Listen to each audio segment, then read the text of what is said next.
ऋषि नमस्कार। नमस्कार। पहले आपने सुना नहीं, मैं तो पहले आपको कर चुका हूँ। नहीं, मैं अपने दूसरे काम में बिजी था। जी जी, खैरियत? All well? Yeah, we have just 1 minute to go.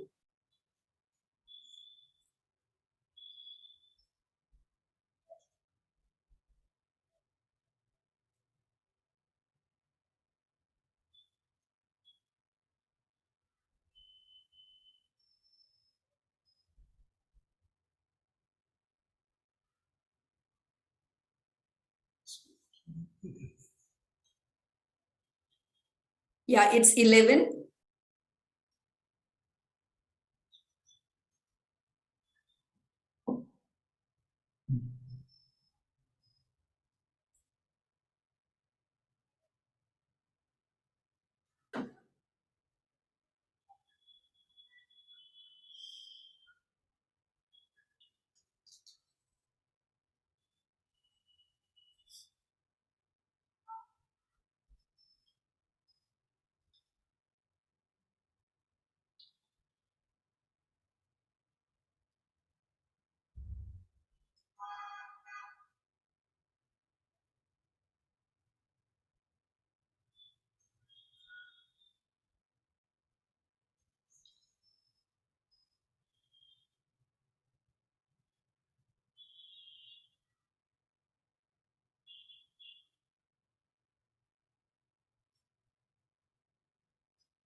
Ready? We can start.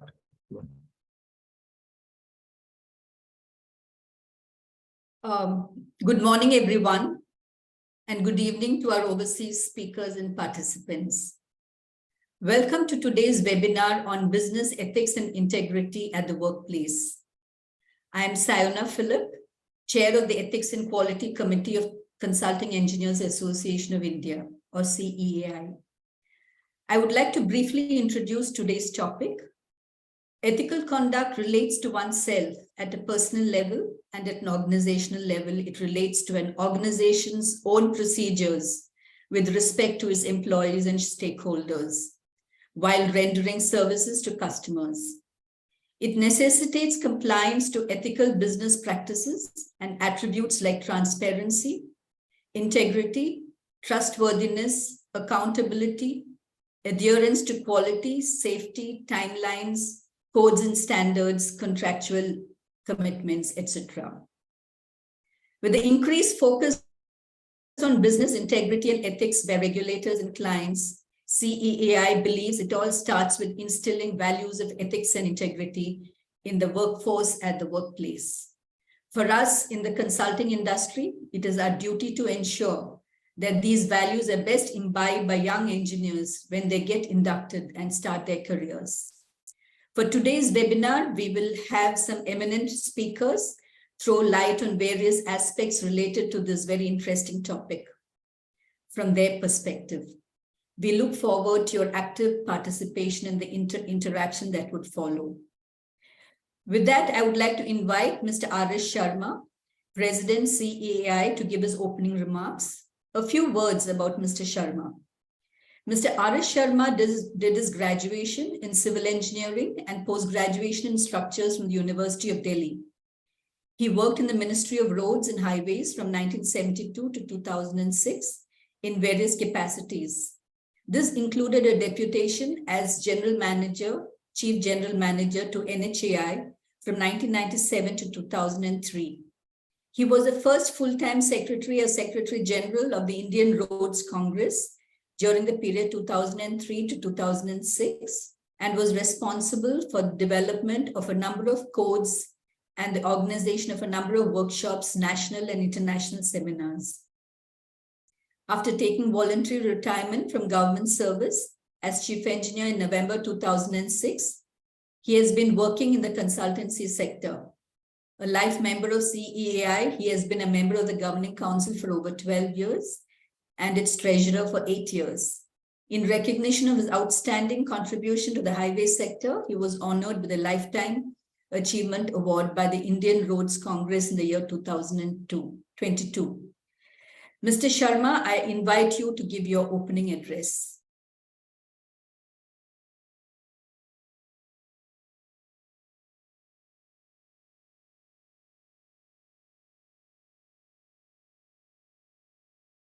Mr. Sharma.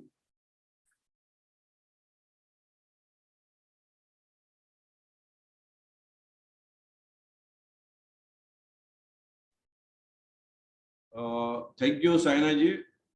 On behalf of the Consulting Engineers Association of India, I welcome all the speakers, especially those who are participating from overseas, some of them late night, panelists and all the participants for today's webinar on business ethics and integrity at workplace. For the benefit of those who are new to CIA, let me introduce the Consulting Engineers Association of India is the apex body of consulting engineers in India, having membership of organizations as well as individuals. Our membership is over 500, and we represent large, medium and small consultancy companies, organizations both in the private and public sector, and eminent individual consultants. CII is a member association of the FIDIC. It has got over 6 decades of accumulated knowledge and experience. CIA promotes the interest and works to enhance the status of consulting engineering profession in India. CIA advocates global networking corporations apart from other functions. Ethics and integrity are the two priority areas of CIA. Our endeavor has been to inculcate ethical conduct, integrity at all levels in our consultancy profession. For this purpose, we organized a number of webinars, workshops, brainstorming sessions in the past. We have an ethics and quality committee as part of the governing council of CIA. In September 2021, we organized a webinar on ethical conduct.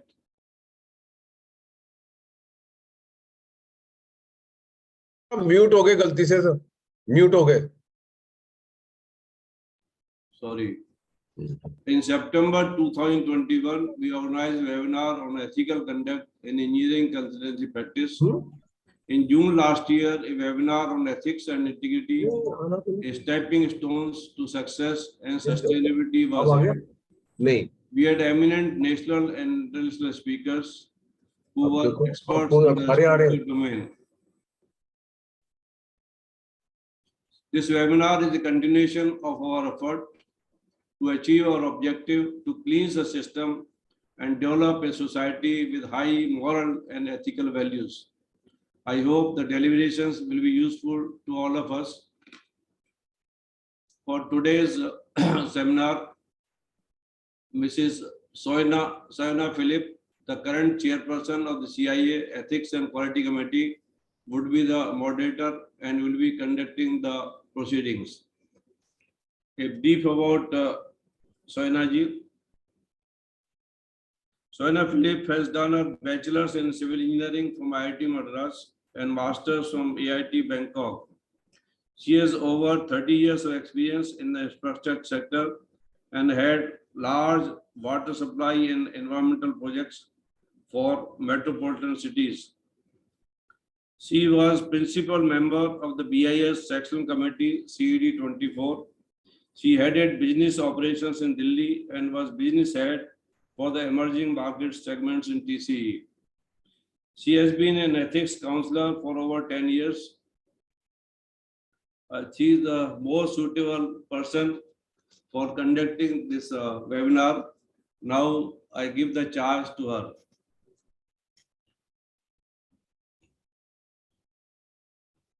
Saina ji. Madam, you are mute.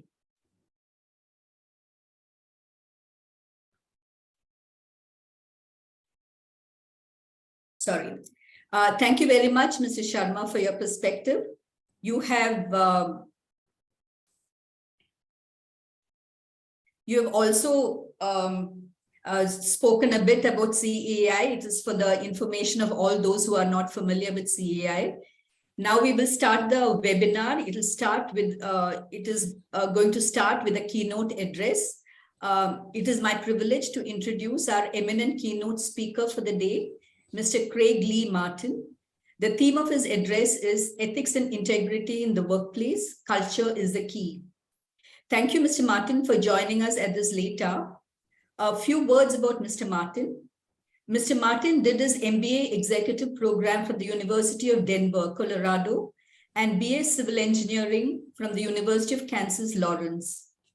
Mr. Martin has over 50 years of experience in the international engineering and construction industry, with particular focus on major infrastructure programs and projects worldwide.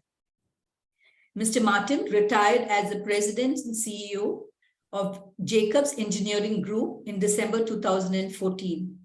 He also served as a member of the company's board of directors. Prior to that, he has served in several senior management positions in both operations and global sales. Mr. Martin joined Jacobs in 1994 as a result of the acquisition of assets of the engineering and construction subsidiaries of CRSS, where he was senior vice president. Since his retirement, Mr. Craig has served on the public board of CSRA, a government services IT industry, as chairman on the board of Hill International, and as a board member in Team Industrial Service.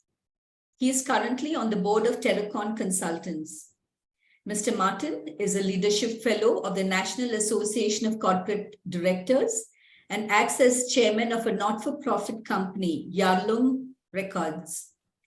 He has received the Carol H. Dunn Award of Excellence from the Construction Industry Institute and the Distinguished Engineering Service Award from the University of Kansas. He was also named the Legacy Award winner for Southern California 2020 by the Engineering News Records. Wow, that is some profile. Mr. Martin, the floor is all yours. Thank you very much. I'm very pleased to be here, and thank you for your kind introduction. If possible, I'd like to start the slides now. Please, otherwise I'll start. I'm going to try to take a slightly different perspective on today's discussion from at least my point of view than perhaps, excuse me, what has been done in the past. So I intend to talk quite a bit about a couple of aspects of ethics and integrity that I find are particularly significant, but not much more so than anything else. And then I want to talk a little bit about what can be done to change that and all the other aspects of integrity and culture and ethics in our companies. So with that, let us begin. Next slide. I'd like to start first with what we came to call at Jacobs and many other companies a safety moment. This is from a fairly old occurrence, one which many of you, I'm sure, will recognize, and that's the failure of an engine on an A380 back in 2010. Next slide. The situation was that engine exploded in flight. The pilots were able to safely land the aircraft in spite of that, saving some 550 lives.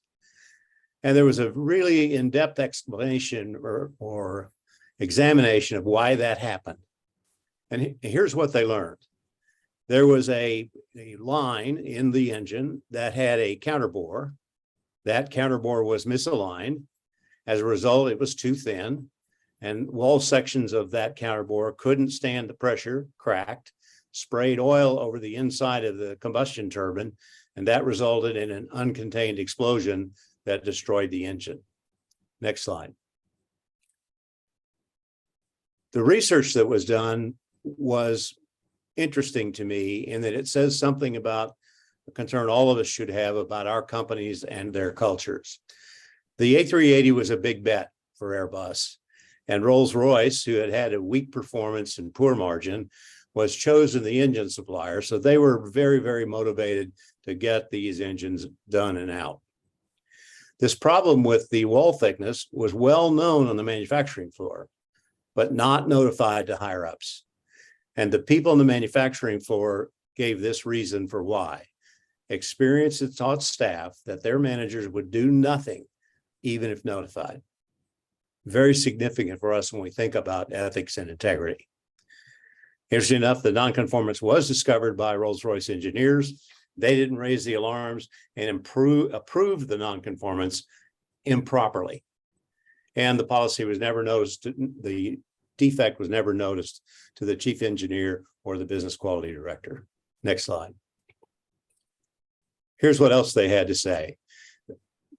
They talked a lot about the fact that companies are complex. There's lots of different systems, and there's a constant nature to go backwards if you're not constantly and vigorously monitoring what's going on.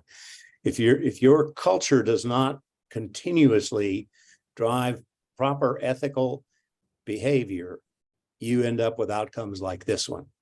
And it was a really sad thing to have exposed all those people to that kind of risk from a safety perspective. Next slide. So what is ethics and integrity at work? Having given some thoughts to that safety minute, there's several topics I could choose. You can see a list of the ones I made here. I'm not going to cover all those. We only have a few minutes, but I want to cover a couple, and I'm going to start with safety. Next slide. I found this quote quite interesting. I won't read it to you, but it's from the Arthashastra. Apologize if I didn't pronounce that well. And it very much talks about what I think is important here, that the safety and our people is a fundamental ethical issue, as it should be. You know, and the leadership of a company in the context of our companies today is very much like kingship in the context of what was written 2,000 years ago. Next slide. So what we're finding is that we've got this issue with safety, and that ethics and integrity have to begin with caring about your people, about your company, about your industry, about your nation. If you don't care, there's no point to the whole question of ethics and integrity.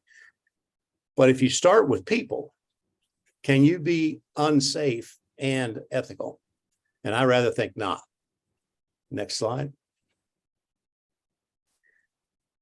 If you look at what's happened between our two countries, the United States and India, we can see that we both have serious problems with safety in our country. In the United States, we have about 0.09 fatalities per 1,000 workers. We have something on the order of 11 million workers in the industry, and that means 1,000 people die every year. In that industry, A&E personnel, consulting personnel, are at about 1/10 the rate. When you contrast that against India, this data is from the source I cited. It's very difficult to find data about fatalities in India.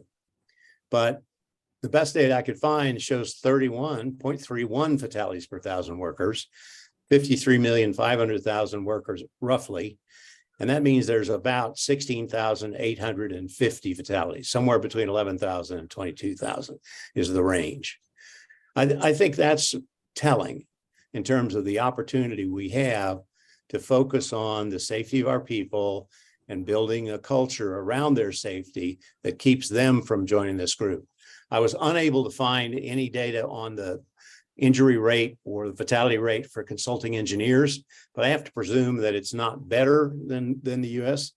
So we're talking about a substantial number of our employees from the folks on this phone call and like us who are exposed to and ultimately killed doing our work. Next slide. It's interesting what you find when you talk to companies about their safety record and why they have the safety record that they do. What we find is that, and I'm quoting here Amy Edmondson, when you ask these executives how many of their failures are blameworthy, by that it means the individual worker is at fault for the blame, or should be blamed for the accident. The actual numbers are maybe only 2 to 5% of fatal accidents and other accidents and injuries are the employee's fault. The fact of the matter is, how many of them are treated that way is a whole different question. And there's a strong tendency to blame the employee for the injury. They estimated 70 to 90% of the accidents were blamed on the employee. I submit that that's, again, a cultural issue that, if corrected, could result in significantly better safety outcomes. And I'll tell you more about my thinking in that regard in a minute. Next slide. So the problems with safety are that there's always pressure to compromise, to cut corners. There's always things that you have to think about that go on beyond the contractual scope. There's a real risk of acceptance. And if your culture is one of acquiescence, that can be a real challenge. And there needs to be a moral compass around safety issues. It's just not okay. I think great safety can be driven by a caring culture. Next slide. So talk about safety. Now let me talk about bribery and corruption for just a moment. Also as a part of trying to establish where I think we can go with the right kind of culture in our companies. Next slide.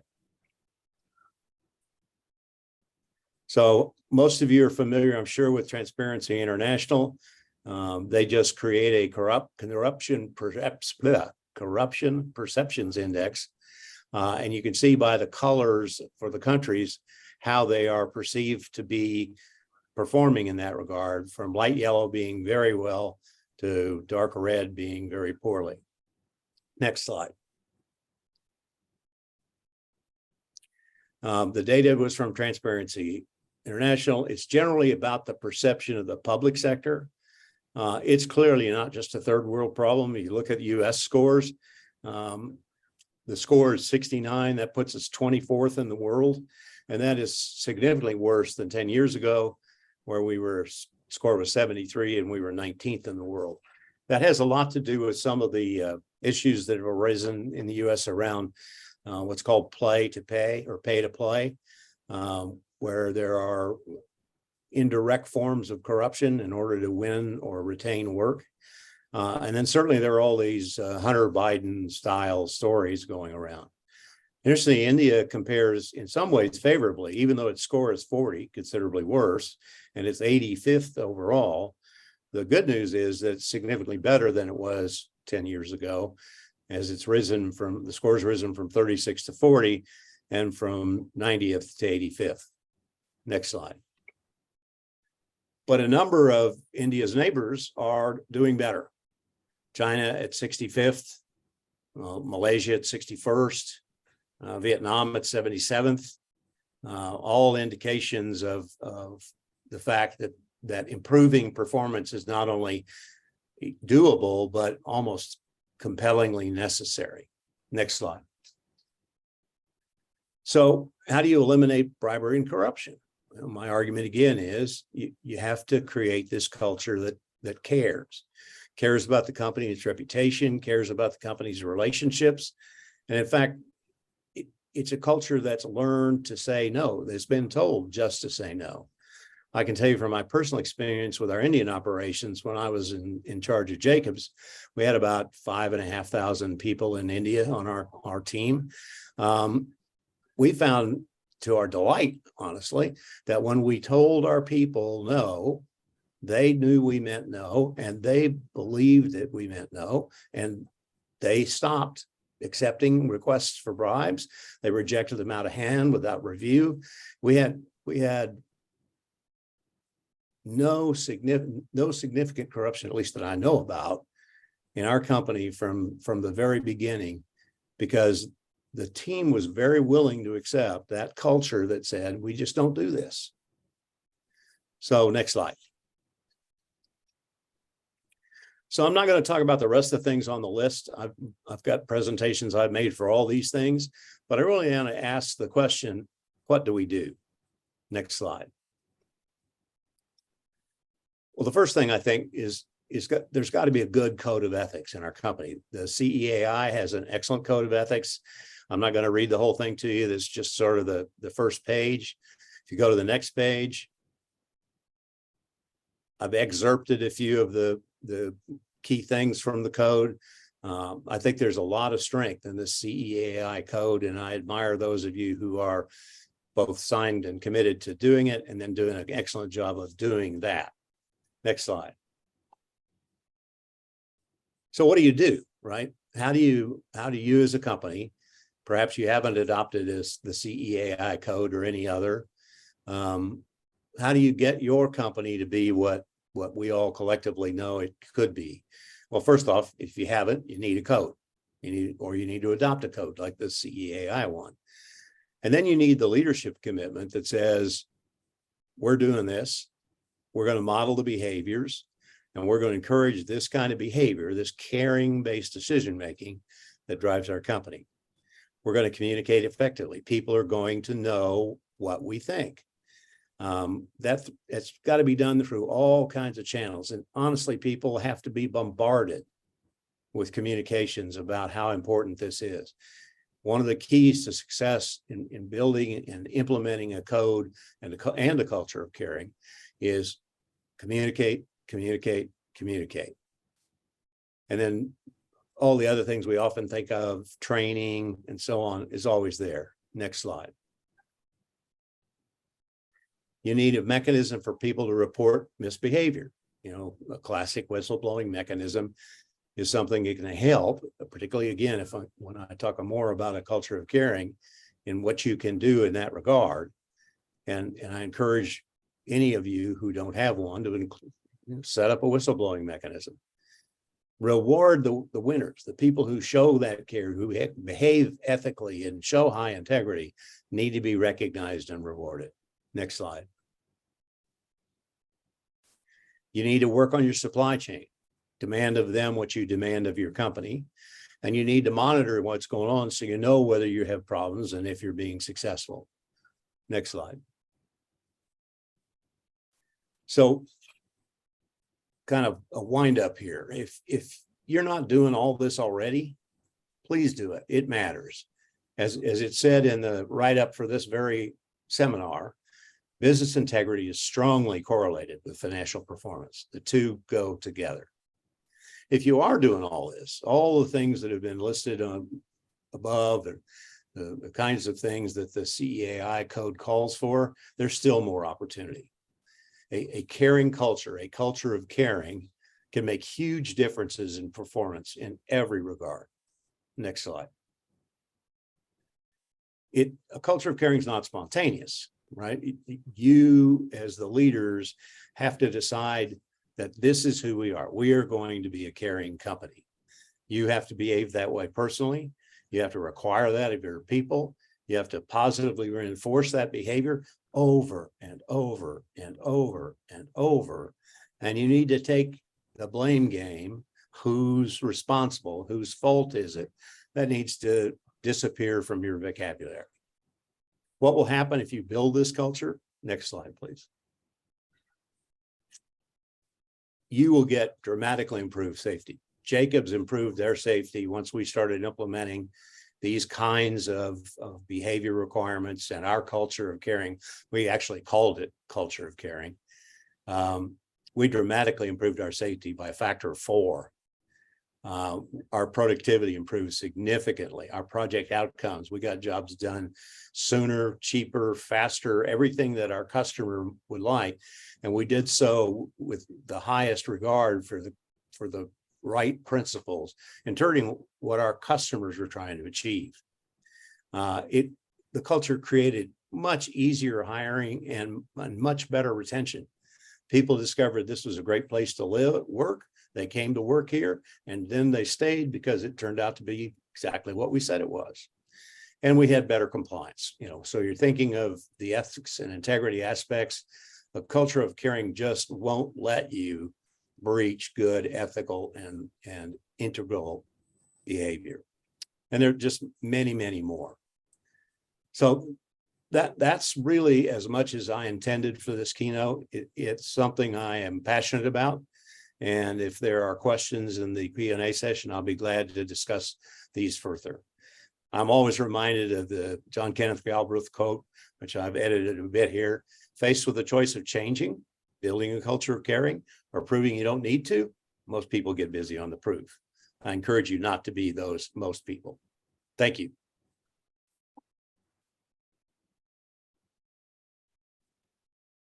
Thank you very much, Mr. Martin. That was very inspiring. We have some very important lessons there regarding safety and the culture of caring. Caring for your people, for your company, and ultimately it results in improved safety and better outcomes. And of course, never compromise on corrupt practices. We agree that business integrity is very strongly correlated with financial performance, and that is more reason for companies to take it up seriously. Thank you very much, Mr. Martin. We are happy to have you and look forward to your participation in the Q&A. We will now go to our next segment. We will have 3 speakers. Participants may please pose their questions on the Q&A after the 3 speakers are done. I will now introduce Mr. Richard Stump. He is chair of the FIDIC Integrity Management Committee. He will speak on the importance of integrity and ethics, beginning on day 1. Just a brief about Mr. Stump's background. Mr. Stump has a master's degree in architecture from the Massachusetts Institute of Technology and a Bachelor of Science degree in architectural studies from the University of Illinois, Urbana-Champaign. He is currently Vice President of RS&H, a global architectural engineering and construction management company, and is based out of Chicago. Mr. Stump is chair of the FIDIC Integrity Management Committee and was a key founder of what is now the FIDIC Future Leaders Advisory Council. Mr. Stump's professional experience spans 27 years and 39 different countries. It includes business development, large project and project management, project execution of multidisciplinary buildings and infrastructure works in the Pacific, the Middle East, Southwest Asia, Africa, India, and Pakistan and Afghanistan. Mr. Richard served as an officer in the US Air Force. He's a registered architect in the United States and is a lead accredited sustainability professional. Mr. Stump, we look forward to your presentation. Please take the floor. Excellent. Ms. Philp, thank you very much for the opportunity to speak today. And I will get my slides up here imminently. And Mr. Sharma, on behalf of CEAI, certainly appreciate the opportunity to present a few remarks specifically about the importance of integrity and ethics on day 1 as it relates to integrity in the workplace. And it seems like I'm having a little bit of a challenge here. Very good. So let's start off kind of echoing a similar theme to what Craig Martin mentioned in his keynote address in terms of integrity and the importance of integrity. And I know everyone is very, very familiar with it, but just as a reminder, it's really the quality of having strong ethical and moral principles.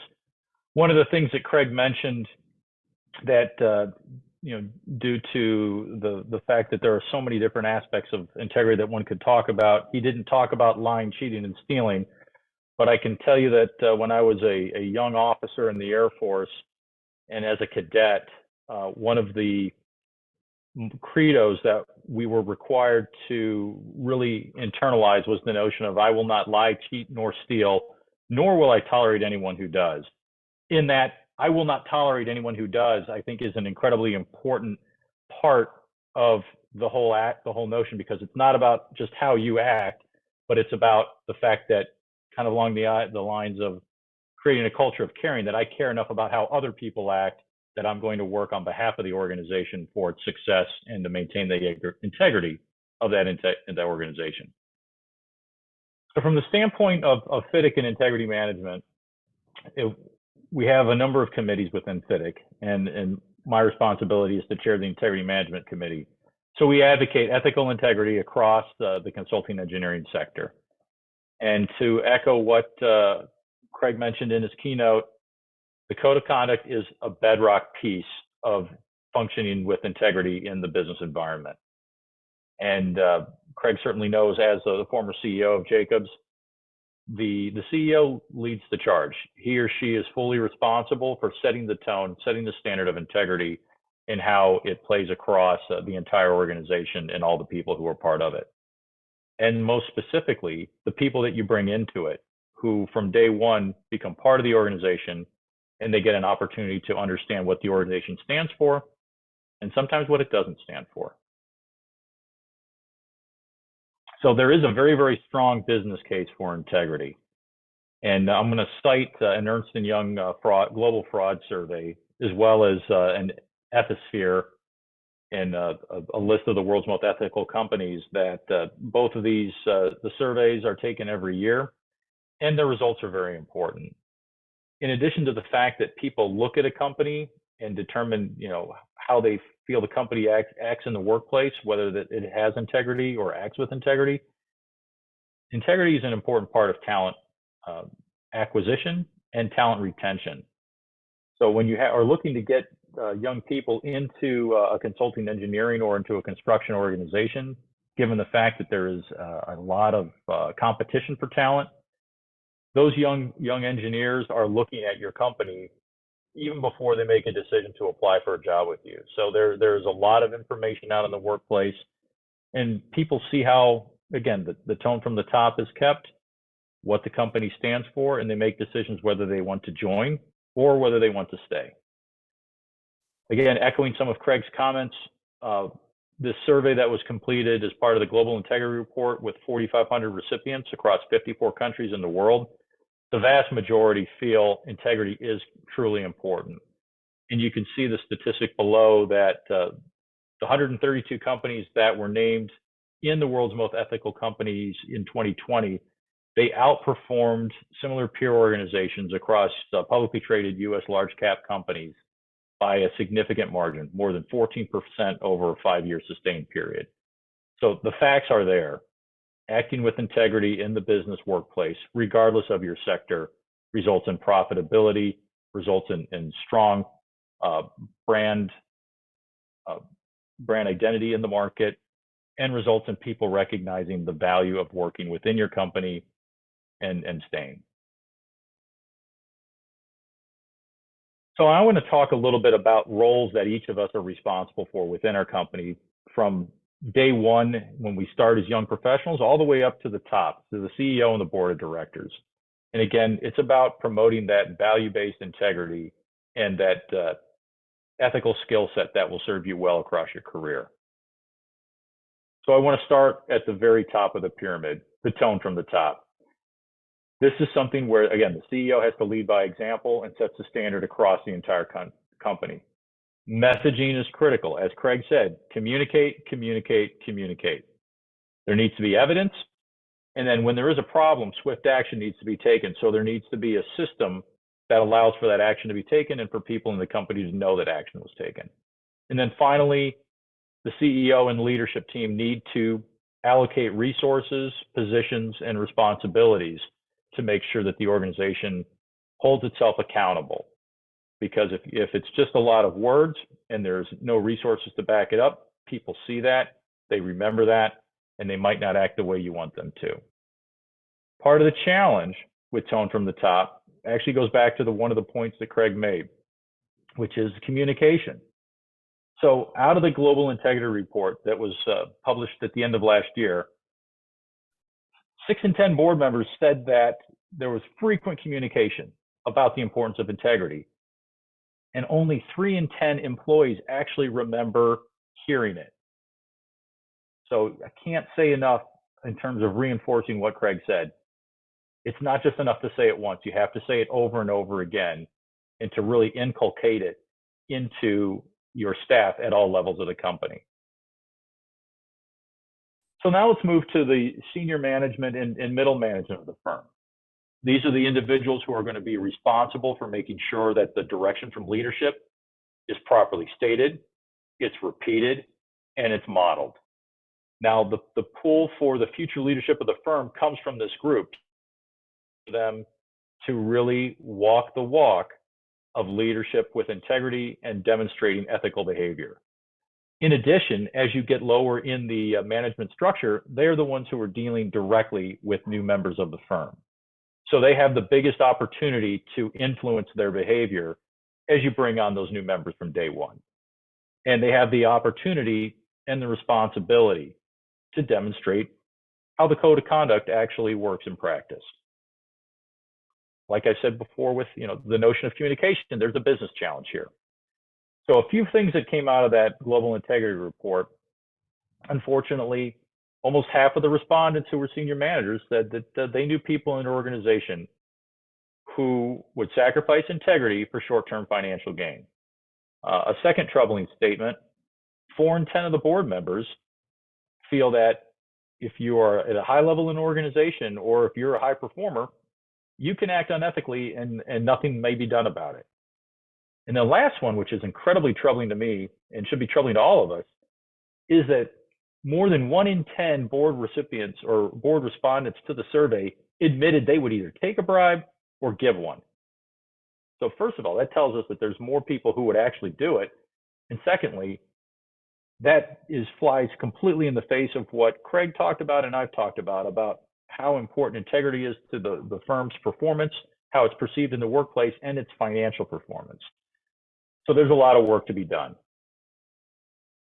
And speaking of work to be done, let's go back to the code of conduct. Let's talk about those new members of your company. This is the foundation of any integrity management system, and it's really the foundation of what a company stands for. It's a declaration of who the company is, its values and its ethics, and it needs to be easy to understand, easy to remember, and it should be prominently posted and available, not just to people inside the company, but to those who might even work with them or join that company. Craig made the important statement about how, when he was at Jacobs, that they manage their entire supply chain. So you have to make sure that your supply chain understands who you are as a company, what your code is, what you stand for, and why it's important. So on day one, when someone joins your firm, they understand the company they've joined, they're not surprised, and they understand how they can stand up to understand the code of conduct and to demonstrate it and really, again, believe it. So unfortunately, again, like everything that happens in our global workplace, there's a challenge here that we need to overcome. So Craig talked about the importance of training, codes of conduct and whistleblowing. So you had 6 in 10 of the survey respondents said, yes, our company has these in place. But then you have employees, 1 in 6 employees said, despite all this communication, despite all this information that's available to them, they still didn't know that there was a code of conduct. They didn't know that there was training available, and perhaps they didn't even understand a whistleblowing process was available to them. So the importance of communication and making sure people understand your code and your company's values and ethics at all levels cannot be understated. Why is this important to the young members of our profession? Ethical decision-making is a skill that can be learned and it can be taught. So some of you that may recall a presentation that I made on a previous ethics webinar for CEAI back in 2021 may recall that I talked about this pyramid of choice. And this goes back to a concept that was developed by 2 sociologists in the United States, Elliot Aronson and Carol Tavris. So the concept here is that when faced with a very serious decision of any type, and for our purposes, we'll use an ethical decision. Like say you're faced with somebody offering you a bribe. You can go one of 2 ways. You can accept that bribe, or you can decide to be ethical, to act with integrity, not accept that bribe. And what they have found is that people will justify their action by taking similar actions to that first one that was at a critical decision point. So if someone takes a bribe, they'll start to justify it. They'll say, you know, that wasn't such a bad thing. Everybody does it. I didn't really accept a whole lot of money. You know, and they'll come up with reasons as to why that's acceptable. And then they'll find that it's easier to take the next bribe and to take the next bribe. And then suddenly they're facing prison time for a very serious bribe for a large amount of money, and they're not sure how they got to that point. Conversely, and this is the way we want people to go, if a young professional, when they're faced with that real ethical dilemma, if they stand up to corruption and they act with integrity, they'll remember that, and they will say, "I'm not going to do that again." So it's really important that we help them understand the importance of ethical decision making, and that it needs to be really a part of the way that they act on a daily basis. This is a day one skill. So what does the way forward look like? A couple of thoughts here. These are challenges to leaders and CEOs, but as well as something for our people just joining the firm. The humanity of the system is important. Systems don't act with integrity or without it. It's people. Training's not just enough. You have to educate. You have to over communicate. You have to reinforce a culture of integrity at all levels, from the CEO to middle management down to the bottom, from the boardroom to the mailroom.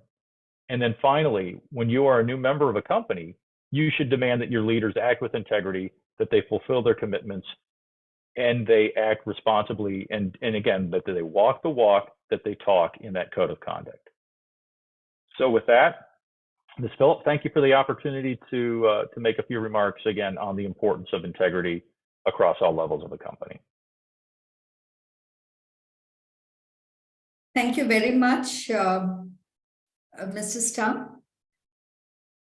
You have conveyed very well the need for a strong ethical and moral principles, and how an organization and its top management needs to demonstrate this commitment in a very clear, visible way.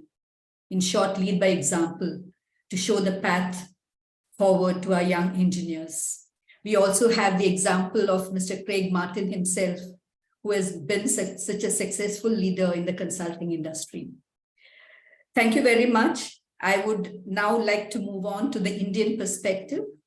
I would request our next speaker, Ms. Nidhi Mendiratha.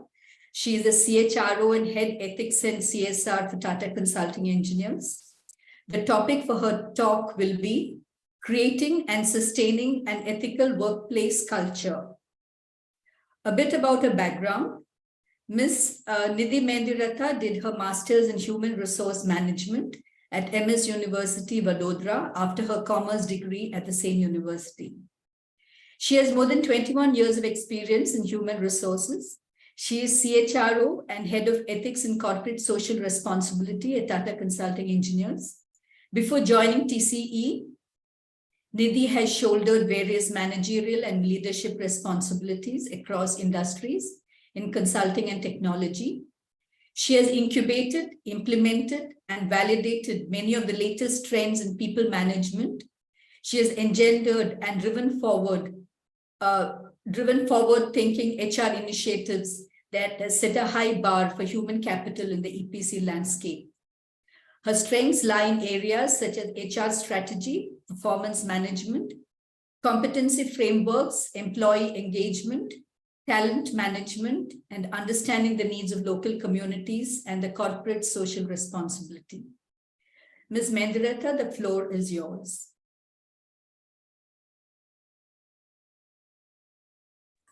Thank you, ma'am. Thank you for those kind words and introduction of mine, and for providing me this opportunity to present today. I'll present my screen if you can just confirm that's visible. Yeah, we'll let you know.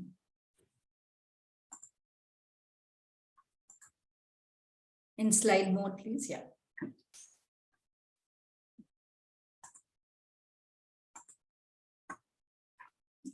Yes. Thank you. So we heard my fellow speakers and the keynote from Mr. Martin, and Mr. Martin also spoke about how culture is a key to building an ethical workplace or an ethical practices in the business. He stressed upon certain points, how managers, support building this culture. Companies have complex structures, and how do organization build the framework such that the business ethics is a part of everyday life. It's a part of a DNA of an organization. And how do we bring the caring culture that makes people care for the culture of the organization as well. So I'm here to present something that we do at TCE, and how do we build this whole environment. Not only we create, but how do we sustain the ethical workplace. So people don't enter the workforce with a fixed moral character. Just as employees can nurture or neglect their skills and abilities, over time, they can also learn to be more or less ethical. So it's important that we should continuously drive and build ethical practices. As Mr. Martin said, that communication becomes the key, and how do we build that culture further. So many organizations, rather than taking the long-term view, treat ethics training as a one-time event. And what becomes a challenge is that it is not percolated or it's not sustained. Ethical learning is a lifelong process, and it does not happen by just communicating what the person needs to do or the don'ts about it. But creating and sustaining an ethical workplace culture is an ongoing process. So some of the research that has been presented says that, particularly the neuroscientific research suggests that when faced with the moral dilemmas, people generally fall back on the prototypes or the mental modes that they have. So it's important that moral evaluation needs to be updated. Those prototypes needs to be, enhanced, and they happen through the gain of experience. So in addition to preparing people for a one-time moral challenges, employers like us should foster an environment that encourages them to become more ethical in the long run by practicing moral reflection. Employees are likely to face ethical situations at work and that might not encounter anywhere else would be like, as my fellow speaker spoke, do we wish to give bribe for a lucrative contract? Do we want to, pad up our expenses, accounts, or cook the books? Will we speak up if we witness a boss bullying or harassing a subordinate? Or more recently, do we, have fair practices? Do we have commitment when we have an option of working from home? So our jobs, we have regulations to follow, customers to serve, and contracts to uphold, and communities to engage with. So experience and the practices that we build over the year helps us in fostering the ethical learning environment. And particularly, I'm very proud to share that if we look at the slide that is being presented to you, this talks about TCE, and we have over 6 decades of experience in the consulting environment. And one of our core values says that, talks about ethics, and it's about professional ethics in whatever we do. So technical excellence with the professional ethics. The purpose is clear that whatever we do, we have to be respected for our offering, and not only domestically, but internationally. And our brand promise is about engineering a better tomorrow. So Mrs. Tam also mentioned about how do we have a reference of a code, right? And how do we ensure that there is a proper code that people follow? So at TC, we have a Tata Code of Conduct, which is a hallmark of Code of Conduct and Ethics. Let me share how do we enable living the Code of Conduct. So we have a two-pronged approach. The first that we follow directly is from the values and purpose. So it's important that each individual in the organization has a big picture view. They know the purpose of their role. They are able to link their job responsibilities with the values and with the brand promise that we have. For example, that we mentioned about safety as a practice. How do people see that in our day-to-day life, or becomes a moral responsibility of what we deliver? Important another aspect here is about the leadership, because as my fellow speaker spoke, it is an important when the people in the organization see their seniors, their leadership talking about it, because that becomes the motivation and that creates the environment.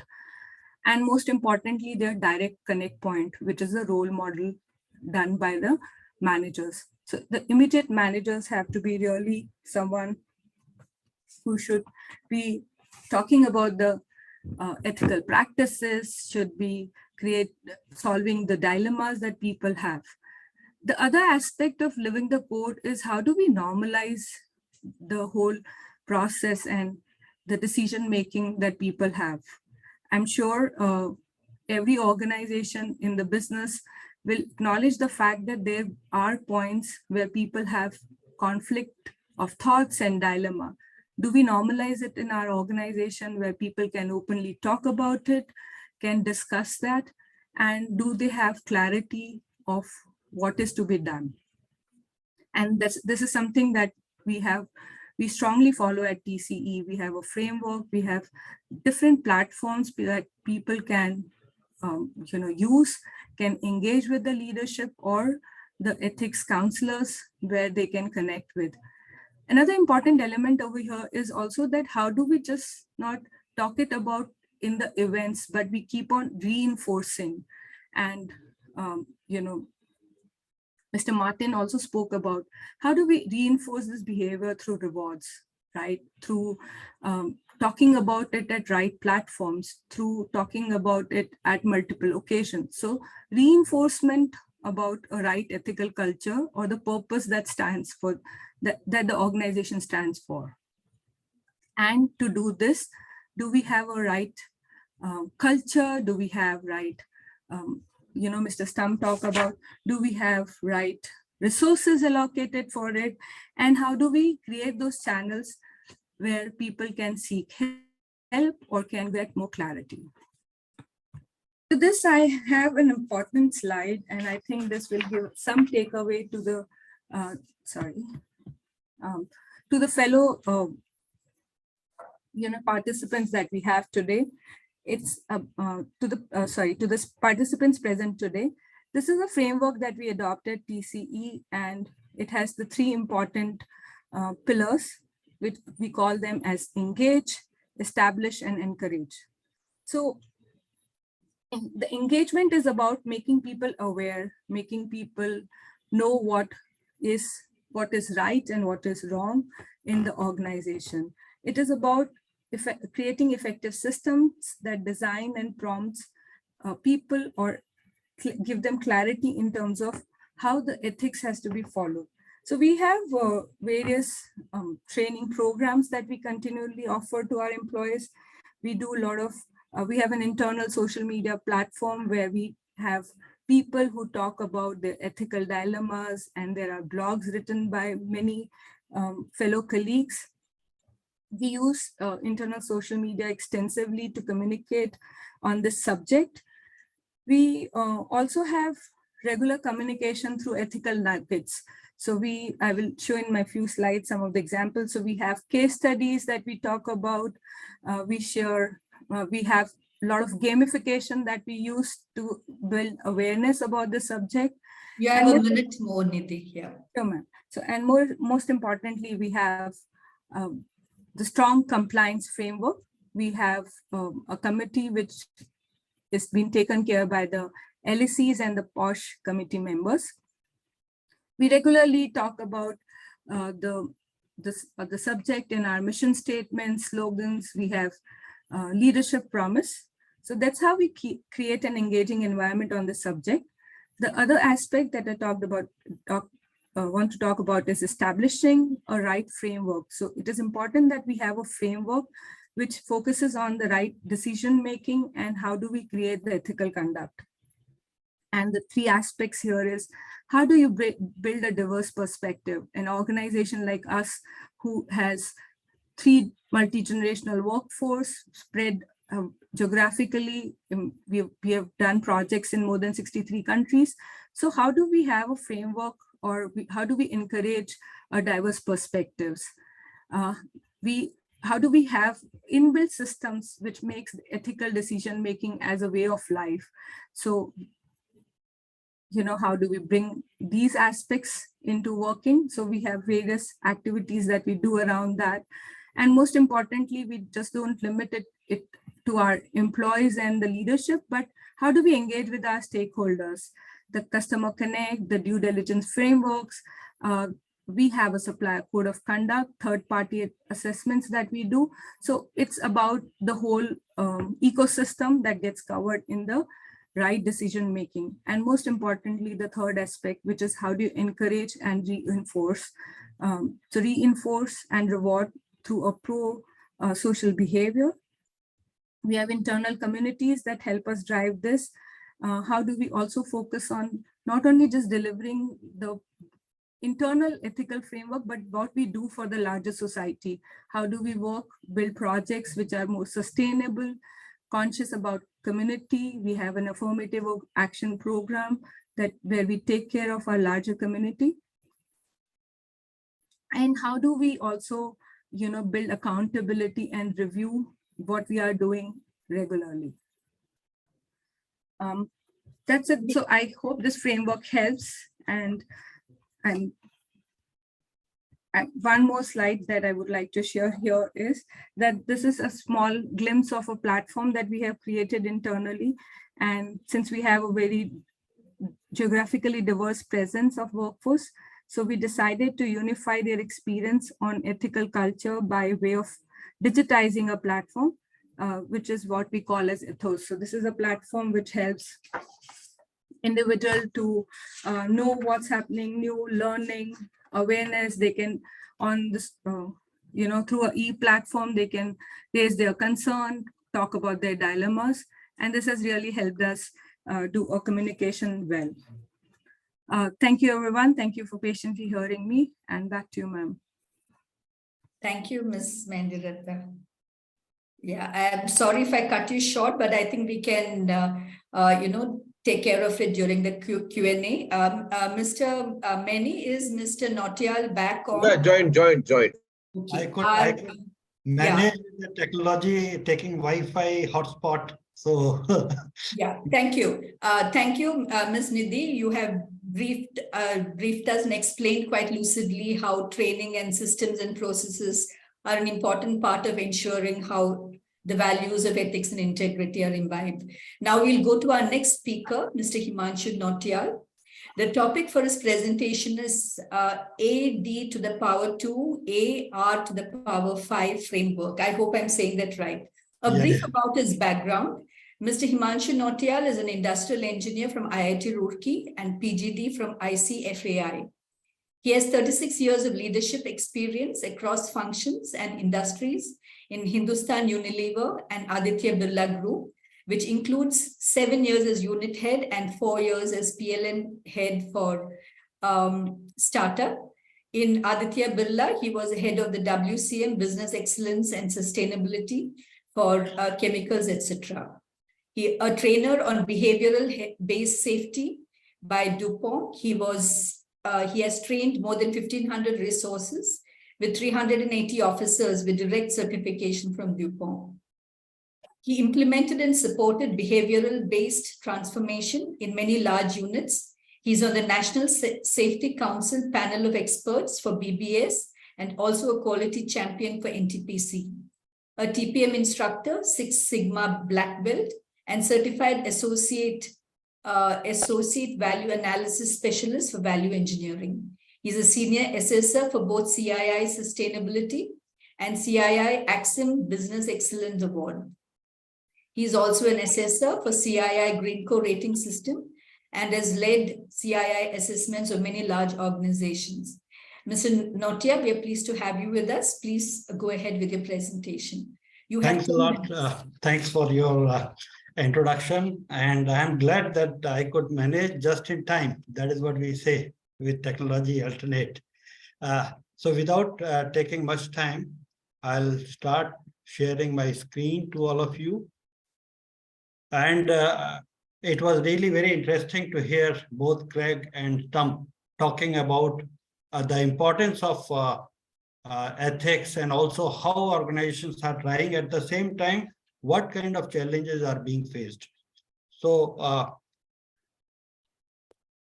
let me take you through the organizations today. More and more, they want to be ethical because there is a lot of demand from the stakeholders. So there is no other choice. So everybody has to behave in an ethical manner. And at the same time, companies do want to behave ethically. However, there are gaps. Now, why those gaps are coming? Can there be a structured way which can help in building culture? Because of my experience in behavioral-based safety, I was always interested to build culture at the grassroots level. How do we have communication system which is absolutely having no kind of a ambiguity from top line or the leadership down to the operational level where the actions are being carried out? So the result is here. I call it AE-DR5 model. Actually, this E2 I have put together, but I will call it AE-DR5 model. And this is a framework which I basically evolved over a period of time, working on building culture. And in this short time, I would like to take you through this particular model. While it was predominantly used for building culture on operational level for safety and other aspects, building culture of improvements, initiatives, but the same model can be used for ethics also. So what exactly is this ADEAR5 model? Basically, A is analyze, D is defining, E eliminate, second is educate, apply, review, reinforce, reward, refine, and report. Now, these are the terms, and I'm sure in the previous presentations that we heard, a lot was spoken about these terms. Some of the things like communication, leadership, demonstration, those things were spoken about. So I have this particular framework put everything together in a way so that the communication to the action at a grassroots level, it becomes very much integrated. And at the same time, we see there is no communication gap and there is no behavioral gap, because focus is on the behavior as to how people do on day-to-day basis. So I will quickly take you through all the 5 terms, all the terms here, so that we understand. So analyze, basically, ethical concerns are not same. For every organization, their ethical concerns and priorities may differ. So first thing is to identify what are the ethical concerns of the organization.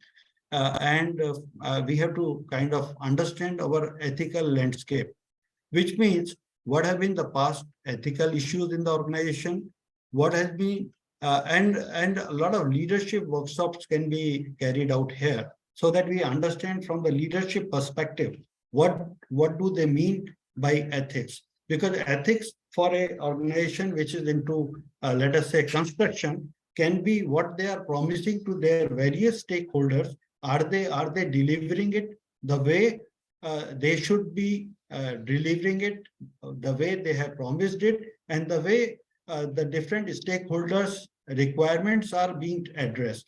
Because many times two different stakeholders may have conflicting requirements, but how do we balance them all, and how do we consistently deliver that is very important, for building a culture. That's why the leadership workshops will clarify the issues from the organizational point of view, and also from the stakeholder meet, so we can understand what different stakeholders are looking at. What is the organization looking at, for whom we are building the project? What is the requirement of government? What is the requirement of the workmen? What is the requirement of the societies around? So all that has to be identified, captured in the stakeholder meets, And we can also do benchmarking with other organizations as to how things are, how the different ethical trends are going on. So basically here, the potential issues which might have happened or which may happen in future, they all are identified, and then it can be kind of prioritized based on the priority decided by the group at a leadership level. This is a very important point, because unless we identify this, the other things may become difficult. The second step here is defining. Now, defining means what are the core values and principles to guide the ethical behavior. Now, this is basically, you can say, creating a blueprint for the organization, because in a running organization, if you see over a period of time, multiple things keep happening. There are so many initiatives, so many different initiatives are driven at the same time, and they don't talk with each other. I say left hand doesn't know what right hand is doing. So it is very important to put everything together, a mission statement, focusing on what are the values, what are the ethical values we want to drive, should be kind of very well articulated. It should be backed by policies. It should be converted into code of conduct, which is very clear. Then SOPs at a grassroots level. So because workmen or the people at a operational level, they will have to be told, do this, don't do this. Otherwise, if it is a piece of long paper, people will interpret it the way they want to interpret, and the whole communication goes in a different way. So it has to be converted into very much operational thing in terms of SOPs, systems and processes, and a governance structure where the leadership decides who all is responsible for what, so that those kind of ethical behavior can be driven down at the grassroots level. When we say governance structure, it should also commit resources. It should commit other things as well. As to when should we be reviewing this? Is there a board of director who will be reviewing these particular things? And what kind of mechanism, what kind of dashboard should be there? Is there a whistleblower policy? And if it is there, is it anonymous? All those things will come as a structured process when we say definition. And incorporating sustainability is coming up in a big way. So how do we incorporate sustainability into business strategy? That should be part of defining part of it. The second thing is eliminate. As I said, in a running organization, there will be a lot of past baggages, which or the incidents which might not be aligned with what we are defining now.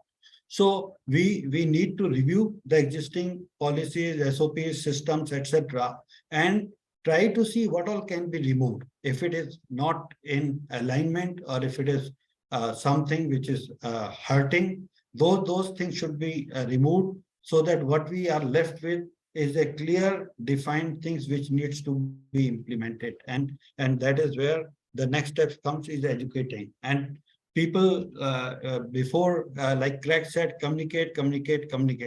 Definitely communicating is an important aspect. At the same time, I will say demonstrate by all level. Because communication can be two ways. We communicate and we don't communicate many times. Leadership, by not communicating, also communicate many things. We may say this is important, but we behave in a different way. So it has to be backed by demonstration. So trainings, when we say here, it is not only the trainings in the classroom, but it should be on the job kind of training also, where everybody should be knowing what exactly is to be done when. So that is where it is. Leadership demonstration is very important. As I said, it is not just a lip service. They have to be out there doing whatever they are talking about and ensuring that it is happening. Awareness drive should be there across the organization, so that everybody very clearly knows what exactly is to be done in which situation. As I said, it should be converted into do's and don'ts. This is right, this is not right, in terms of behavior, not just the piece of action. And this is what we do when we go now to organization doing the assessment. We are seeing how the terms are converted into a deliverable things. BBTs, I am talking about behavioral based transformation, where there is a particular approach as to how do we drive this in a behavior. So we should implement that. Sorry. You have a minute. Yeah, oh, only 1 minute, okay. So apply, then we have to apply this consistently through governance, policies, practices, daily work management. As I said, something has been already covered here. And then this should be reviewed. Leadership has to review through dashboard, audit findings. Audits are very important. We have to do assessment. We have to do compliances. So this becomes a very important part, like you are checking what is happening at a grassroots level. Any non-compliance should come out. Then the other part is reinforcing. If you find anywhere anything is changing, not being followed, it has to be kind of reinforced. It's like a pressure gauge. Don't allow the things go out when the whole thing blasts. The moment you see any deviation, immediately bring it back to the right practices. So any slight deviation has to be dealt, and it has to be kind of reinforced through environment, etc. care. Now, these 3 points are very self kind of a explanatory. You have to reward the right behavior. This should become a part of your KRA. Quiz should be there so that people who are at a grassroots level, they should be continuously asked what is the right behavior, and they should be rewarded. You should have Hall of Fame. You should have refining the process. Any deviation happening should be brought in to refine the process again. And finally, you have to also report, because reporting becomes a very important part of the whole initiative. So we should keep reporting what is our ethical, what good practices we are having, because that also builds a brand about it. So I will say this exactly is the process, and I'm open to any question that you would like to ask on this. Thank you very much. Thank you very much, Mr. Nautiyal. That was very interesting. You have brought out quite lucidly the need to integrate ethical considerations in decision-making. And of course, yes, reward, refine, and report, very critical for the entire ethics business. Now we will go on to the question and answer session. Participants may put their questions in the Q&A box, and we will address them to the various panelists. Yes, I have a question for Mr. Martin. Mr. Martin, based on your vast experience, would you like to share an event that was ethically challenging to deal with, which had a major impact or was likely to create a very major impact?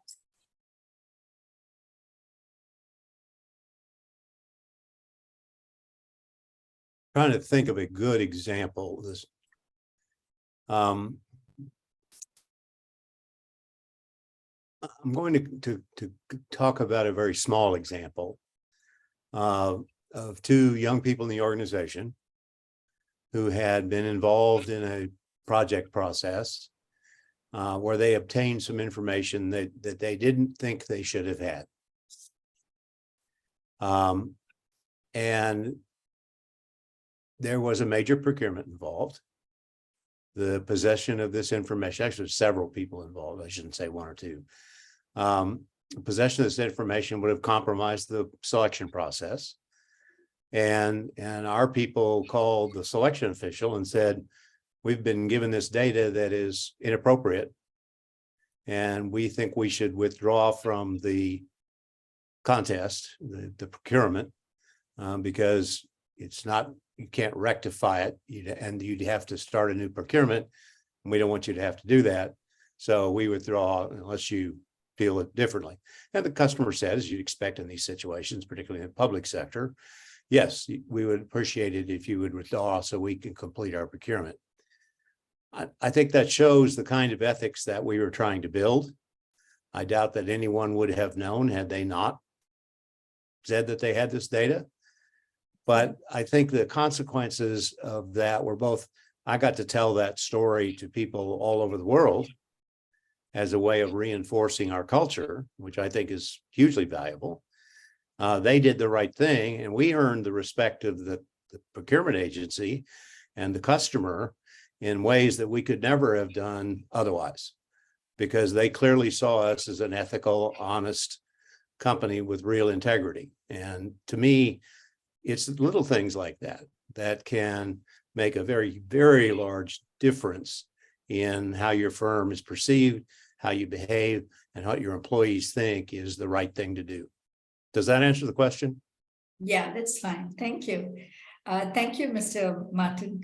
Mrs. Stump, I have a question for you. In your presentation, you had mentioned the survey. Could you give us some more information about that, the Global Integrity Survey that was conducted? And who were the participants in? Absolutely. So, Ms. Phillip, the survey has been taken by Ernst & Young over a number of years. And in addition to a very detailed analysis being available online, they actually also did a 1-hour webinar that was focused on emerging economies. And they had presentations from Ernst & Young members based in India, based in South Africa, based in Eastern Europe. And there were actually, they stratified the data in two ways. They had certainly 54 different countries were responsible for providing respondents. There were over 4,500 respondents across that entire survey. And then they also took that data set and split it into the OECD countries as well as the emerging countries. So they allowed targeted presentations and analyses of that survey that were really kind of focused on individuals who may have been, again, from the OECD part of the planet versus, more of the BRIC countries and the emerging economies, and showing how the trends happened across both of those data sets. And certainly, if anyone's interested in where to find that information, I'd be more than happy to provide that link to CEAI, and you can provide that to all of the participants with the webinar. Thank you. Thank you, Mrs. Stump. Ms. Nidhi, would you like to elaborate a bit on the kind of policies that your company has related to ethics, which you actually, you make sure that people are aware of it and it is being implemented across the organization? Thank you, ma'am, for that question. Yeah, so we, at Tata Consulting Engineers have ethics becomes very, an integral part, and we have various policies around it that helps us build this culture. So we have something called as Tata Code of Conduct that defines us the ethical business practices that will be followed both at an individual or at a business level. Then we have a policy on POSH. We have policy that covers around anti-bribery and anti-corruption. Then we have a policy around anti-money laundering. Then we have a very clear definition around the gifts and hospitality. As Mr. Stump mentioned, we also have a whistleblower policies. To add to this, we have a very interesting framework that is followed at Tata Consulting Engineers, as well as that is followed by the group. We call it as leadership of business ethics. So not only do we have a policy, but we have a governance to see how do we, implement, and we use these policies to build ethical culture. So in the structure, there are different audits, we do assessments, there is a continuous monitoring, as Mr. Himanshu was also mentioning, that how do we ensure that there is a reporting and monitoring of the compliances or any concerns. So all this is being, done as there's a process and a framework, a third party does that, and basis which we get a leadership index, and which is compared with other Tata Group companies. Thank you. Thank you, Ms. Nidhi. Ms. Nautel, I just have one question for you. What are the can you give us some examples, live examples you have come across of ethical issues? Yeah, ethical issues, see, if you look at grassroots level, people are not being given, particularly I'm talking from the experience in construction industries when I started going around, the contract workmen are not given the same quality of PPEs. Now, when we talk about safety, safety of any person, be it permanent or contract workman, it cannot be different. So while the payment and other benefits may differ, But as far as safety PPEs are concerned, they cannot be different. In fact, I had to go around many times. Initially, I found even safety shoes were not provided. No, forget about the hand gloves and other things. So a lot of kind of fighting or convincing, cajoling had to be done. And I see a lot of improvement over the past 8-10 years, where even the contractual workmen are given similar kind of PPs, similar kind of training. In fact, training also cannot be different. If two people, one is contractual and a permanent, in fact, that is the difference I have seen very recently in one organization, where the quality of training for the same job for a person who is on a fixed salary and a permanent person is different. So I had to give them this feedback that, okay, their salaries may differ because one is permanent in nature and other one is contractual, but training cannot be different for the same kind of a job. So these are two things I want to highlight. One is at a white collar level and one is at a workman level. Thank you. This is a question it is to anybody. How to ensure the safety of the whistleblower? Would Mr. Martin or Mr. Stump like to take it? Because that's a very major concern in most organizations where they have a whistleblower policy. Well, I think the important issue is not to concern yourself about protecting the safety of the whistleblower, but actually reinforcing the importance of if you see something, say something. And so you want the organization to say, this person saw something they thought was wrong and they brought it to the attention of the company, and we were able to correct it if in fact was wrong, or we were at least able to investigate it and determine it wasn't wrong. And that's a good person who's doing that work. There's a real tendency particularly when you get into the US whistleblower stuff, to think of whistleblowers as traitors to the firm. And I can understand why people might think that, but that's because those firms don't have a culture and an environment where that whistleblower reports internally and the problem gets addressed. So I don't think you have to protect the whistleblower so much as you have to exalt them, for lack of a better word. Thank you. The next question I think is for you. What was the effect on your business in India while you stopped bribing? I mean, when you didn't bribe, rather. The effect on the business overall was positive. Okay. While there is no question that there were places where we were less successful in working, or weren't allowed to do projects, there was much more work where our ethics and integrity and allowing the customer to focus on who could do the best work was a true advantage. Okay. And we concentrated on finding and working with those customers. And to the extent there were customers or people within customer organizations, it's more often that, I think, who insisted on improper behavior on our part, I was glad to see them go, but we were able to grow the business quite nicely over the years. Yeah. Thank you. I don't know if you want to answer the next question. It is again to you. You had Jacobs had taken over CES. However, they existed from the highway sector, which was CES's strength. So I don't know, it may not be it's less ethical, it's more a commercial kind of decision. So whether you want to answer it, it's up to you. There are probably aspects to that I can't answer, but I can honestly say that to the degree that our experience with corruption in that industry was involved, that was contributory. There may well have been other factors I'm not at liberty to discuss, but certainly we're not going to work in industries where we can't be successful.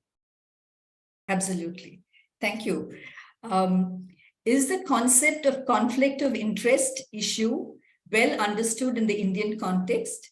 Please share your personal experiences, asking both international and national speakers to respond. Richard, do you want to start?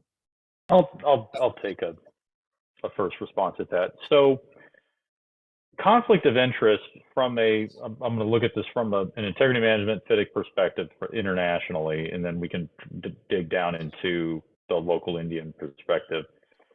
Conflict of interest is something that happens when an organization is acting in a specific, one example, so you're acting in a specific role. Let's say you're a program manager, and then you start to take on actions that give you either an unfair advantage in the workplace, or you start to do things that are not in the best interest of the customer that you're working for. So for example, if you're a program manager and you are you're responsible for handing out consultancy assignments, and you're handing them out to subsidiaries of your own firm, that is a direct conflict of interest. I mean, that's a very blunt example.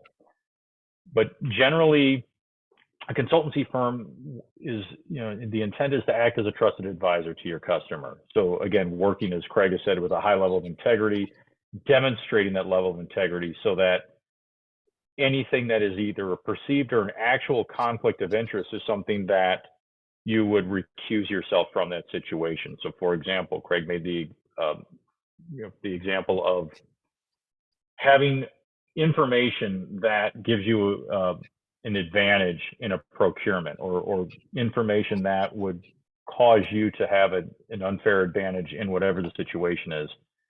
And then removing yourself from that situation, it allows you to remove the perception and the actual conflict of interest. So let me stop there, and I'll let one of the other panelists address conflict of interest in the Indian context. Nidhi or Mr. Himanshu, would you like to address that in the Indian context? Conflict of interest from the say pure construction or project point of view could be, a supervisor or a person who is hiring contract workmen. He start taking people who are known to him or related to him, so that he gives advantage to them. It becomes conflict of interest from that perspective, because he is taking advantage of his position. So. Fine. I think that would be a very common problem in India, at least, I'm sure. Thank you. The next question is, in a country with high reputation for corruption, what, according to you, is the probability that the consultant can perform his business ethically? It is a question open to anybody, but I think it is addressed to Mr. Martin. Well, I think the answer to that's pretty easy for me, 100%. I do think that there are countries that are, where the level of corruption is so high, you should choose not to work there. And we certainly at Jacobs had countries, partly using the Transparency International analysis, where we said, look, that country is just so corrupt that we can't perform ethically and honestly, and we're not going to expose our people to that situation. And so we just elected not to work there. But I think in the vast majority of countries, including some that enjoy less than great reputations for corruption, if you're very much a company that says we do really good work and we don't pay you to do it for you, most buyers will accept that. And there are a number of countries who've had poor reputations have cracked down on corruption, and have done a great job of eliminating corruption altogether. Absolutely.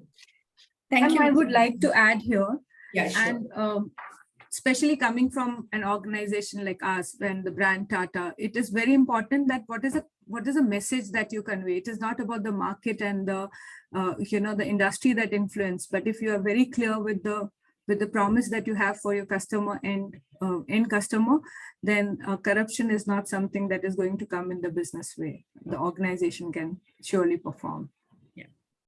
Thank you. One counterpoint that I would like to make to both what Craig and Nidhi just mentioned is, if you are a small consultancy firm working in a country, you know, say your home country has a difficult, corrupt reputation. I'm going to speak to colleagues I've known who work in Iran.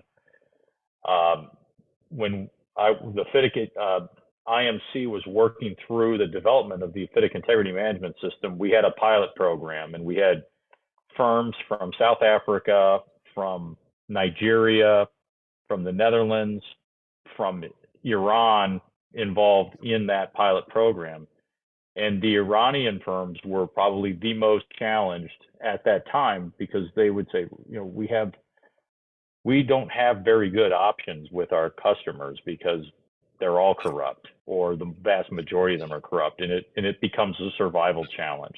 And I saw some comments in the Q&A about how do you address survivability when you're working in an environment and you don't have the option to go out of that market sector. And that's a very, very difficult proposition.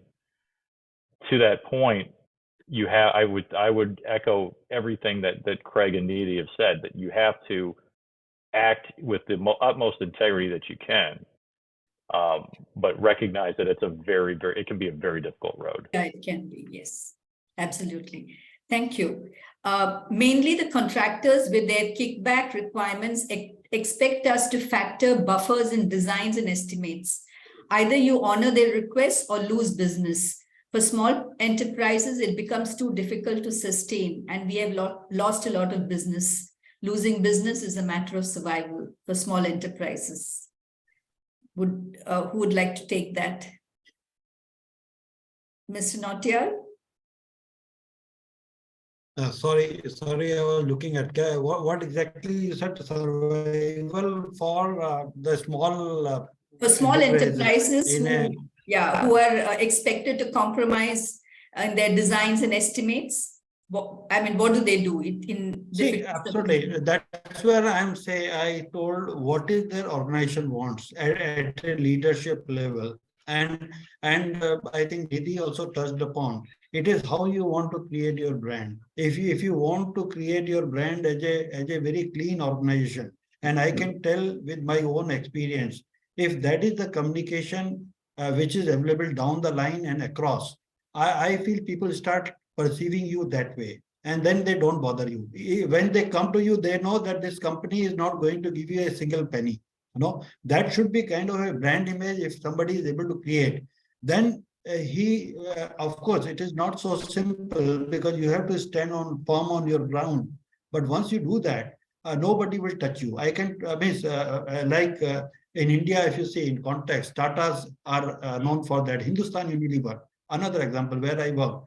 Nobody even will come, because they think it's a wastage of time to come and spend time in that company, because with that time they can go to some other company, make some money out of it. You understand my point? Yeah. So what you're trying to say is, even if you're a small company, you have to stick to ethics. Yeah, if you feel, that's what. So what I'm saying is, do you want to be ethical or not? That is the leadership commitment. If the leadership say that this is our core value and we don't want to compromise on that, then that communication has to go down and across. And once you do that, you will be really appreciated. Because if you look at, not everyone is corrupt.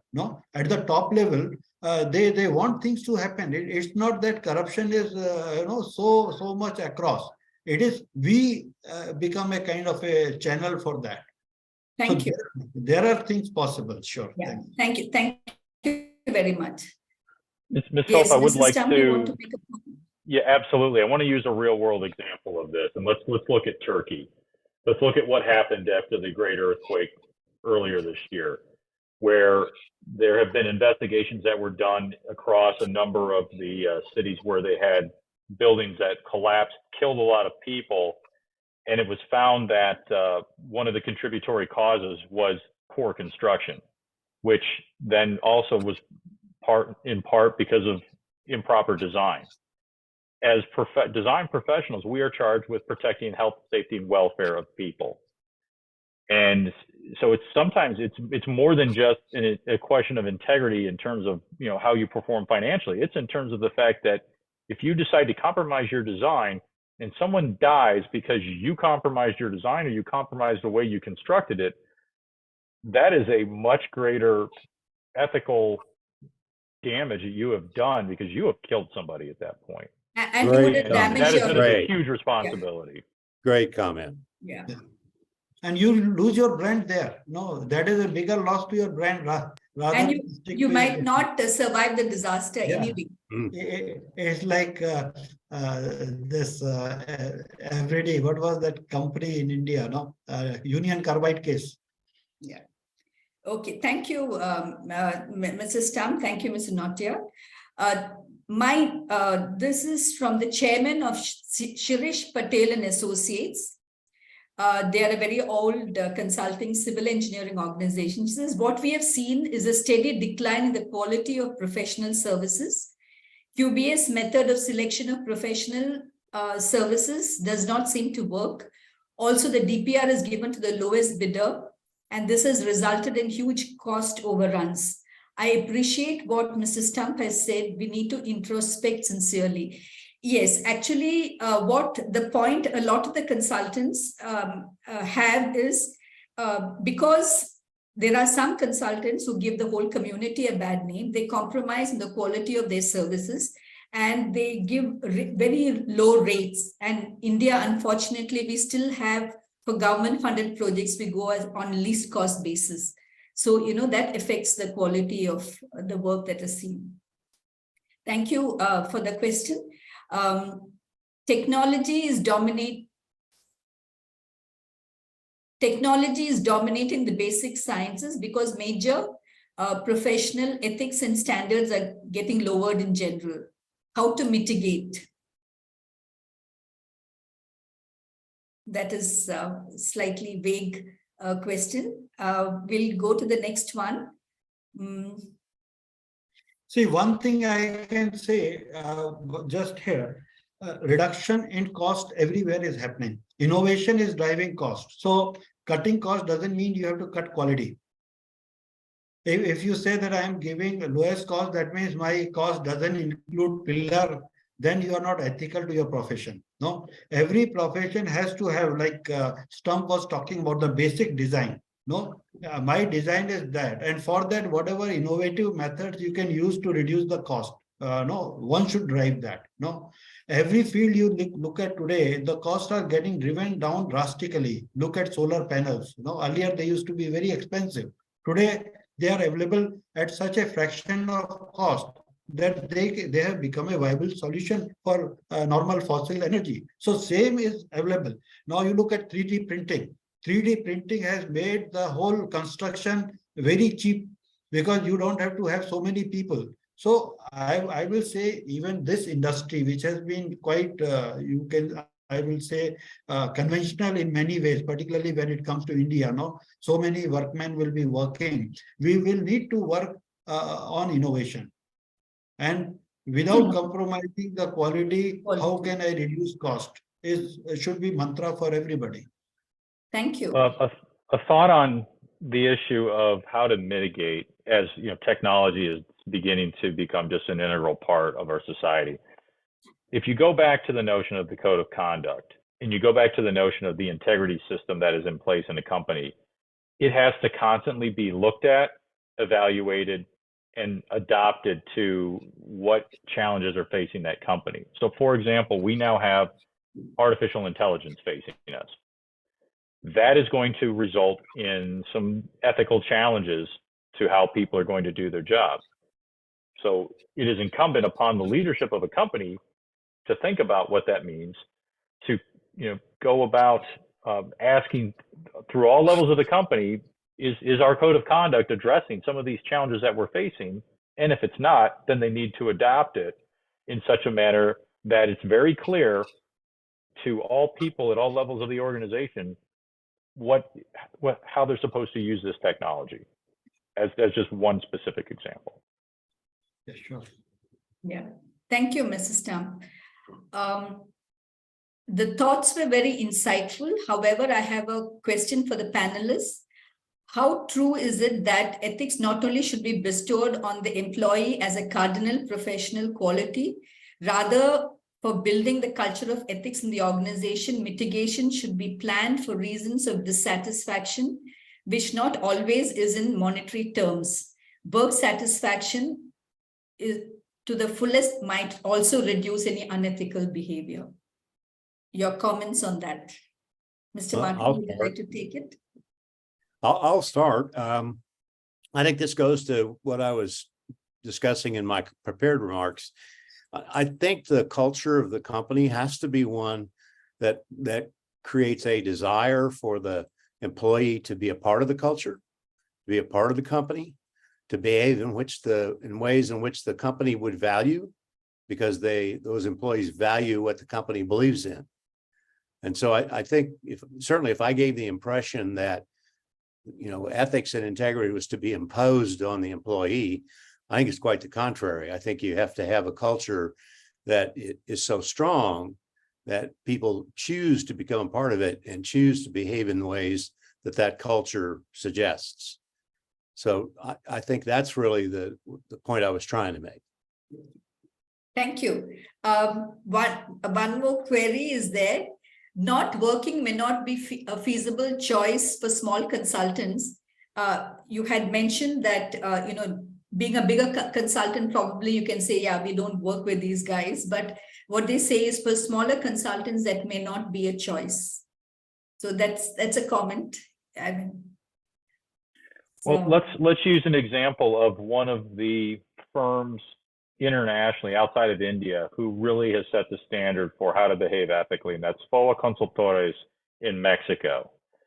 They were responsible for helping FITIC set some standards with regards to integrity management. They're a small consultancy firm, and their people are well known for acting with integrity. And there are certain customers in Mexico that they are just not going to work for, and it's well known in the industry. So it takes time to move a firm into a position within the marketplace of being known for integrity, of being the employees of the firm are known for acting with integrity. It goes back to, I think, again, what Craig so very eloquently said about a culture of caring, that the people in the firm care so much about integrity that they're going to act in alignment with it, and that it just becomes a known thing, so that actually you end up moving up the value chain and you become more profitable because you will work for customers who value your integrity and they're willing to pay you a premium because they know that you will act in a certain way. Yeah, it basically means that you make sure that you do business ethically, and the customer begins to trust you and makes you a more dependable person to work with. So I think small consultants just have to take their time and see how they make sure they're able to do business in an ethical way. Yeah, and ma'am, here we can add that's what is the kind of value proposition that you want to create, right? Because are you there for a short game, or you want to be there for a long term, right? So that's what the small players should start thinking, that what we need to create value differentiator that can become an edge and which can help us the whole situation that we're talking about. Thank you. So I don't see any more questions, though there are a few comments. Thank you, Himanshu. There has been little innovation in civil engineering. This is hurting our country. And good effort, at least these things have started appearing on platforms like this. So thank you all very much for this very wonderful session. And thank you, Mr. Martin, Mr. Stump, Mr. Nautiyal, and Ms. Nidhi Mendiratha. I would like to now invite Mr. Umesh Srivastav to give us concluding remarks. Before that, a few words about him. Mr. Srivastav is Executive Chairman and founder of Holtec Consulting, which renders consulting services to the cement, construction, and infrastructure sector. The company has been actively associated with the cement industry since 1967 and has worked in over 70 countries. Mr. Srivastav got his engineering degree from BHUIT. He received professional training and acquired work experience for over 4 years in West Germany, Canada, US, and Switzerland. He has done the advanced management program at Harvard Business School. He has been president of the National Association of Consulting Engineers. He's also received the Lifetime Achievement Award. It has been conferred on him by Consulting Engineers Association of India, IIT BHU, Alumni Association, and the Indian Cement Review. Mr. Srivastava, we are waiting to hear your concluding remarks and close today's session. Thank you.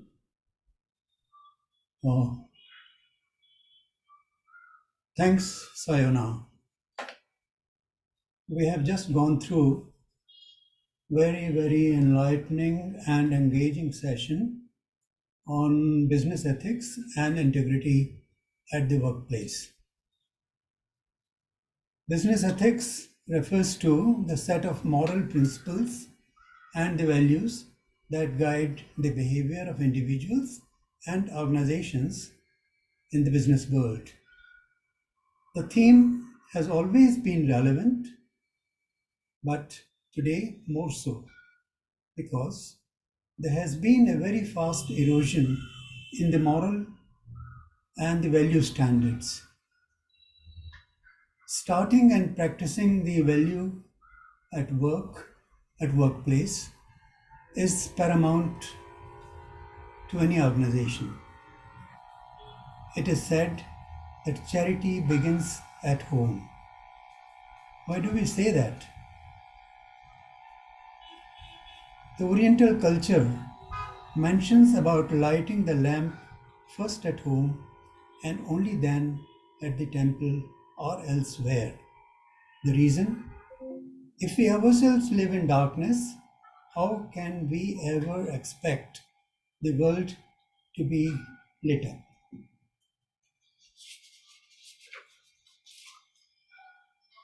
Today, we had the pleasure of listening to some very learned and eminent speakers who kept us glued to our seats.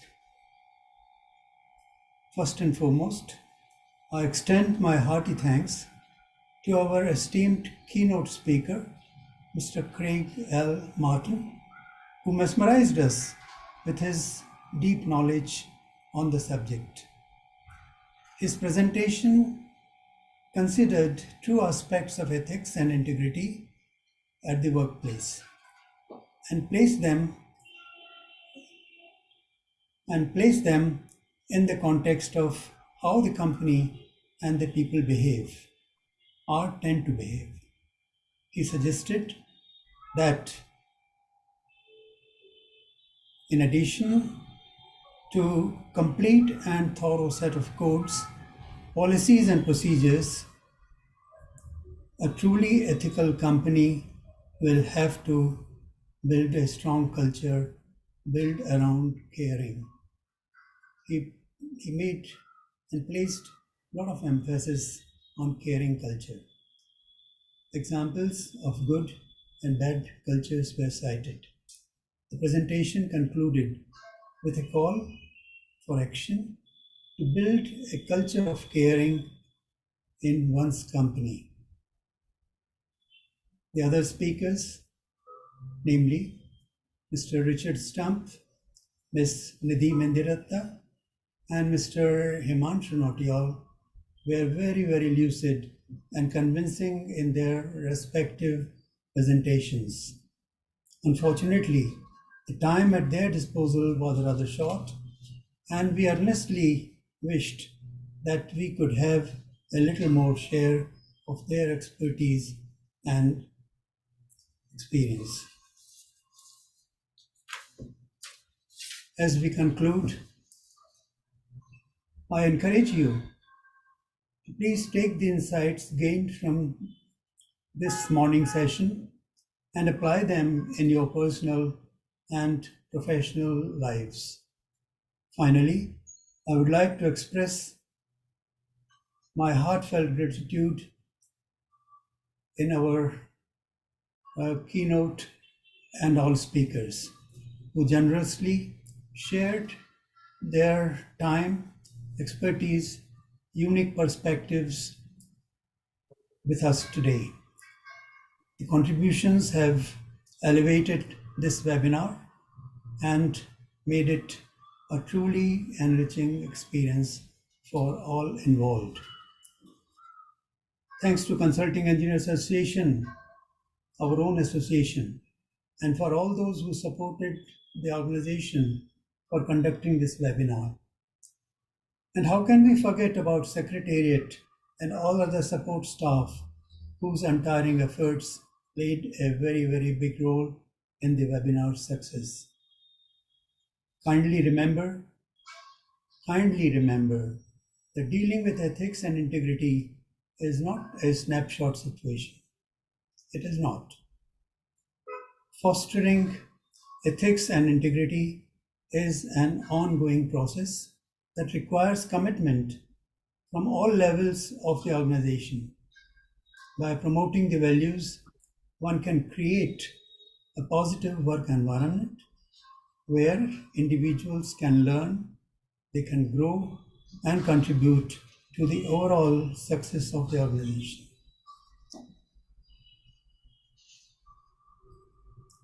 An Indian poet communicated a few words, very interesting. First, I would like to put how would that be in English. So that's not in poetic form, but that is like this. Do not ask me where our destination is. That's a position in which the consultants or other businesses in this country as well as other countries are. So don't ask me where our destination is. We have just decided to move along. Just decided to move along. We have never been defeated, and we will never be defeated. We have promised this, that we will move forward. We have promised this not to anyone else, but to ourselves. That's the strongest promise that one can have. Promise to yourself. And now in Hindi. अभी न पूछो हमसे मंजिल कहाँ है, अभी न पूछो हमसे मंजिल कहाँ है, अभी तो हमने चलने का इरादा किया है. अभी न पूछो हमसे मंजिल कहाँ है, अभी तो हमने चलने का इरादा किया है. न कभी हारे हैं, न हारेंगे कभी, न कभी हारे हैं, न हारेंगे कभी. ये किसी और से नहीं, ये खुद से वादा किया है. न हारे हैं, न हारेंगे कभी, ये किसी और से नहीं, खुद से वादा किया है. So if we are strong in our resolution and we have decided to move, we will go ahead, we will march, and the corruption possibly will be someday a matter of the past. On this note, I hereby conclude with my summing up whatever I had to do, and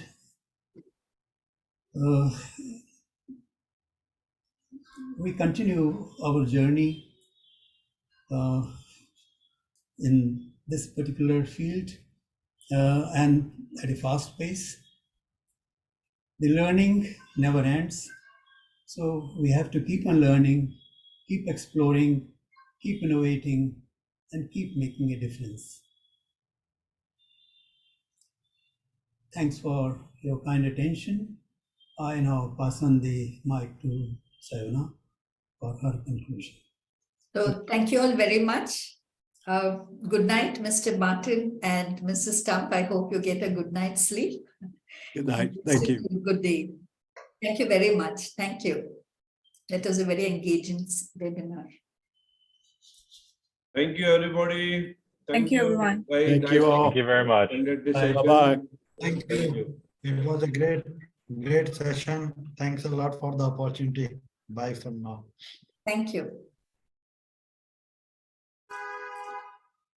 Thank you, Sayana. Thank you, Srivastava. Thank you. Bye bye. Very nicely concluding.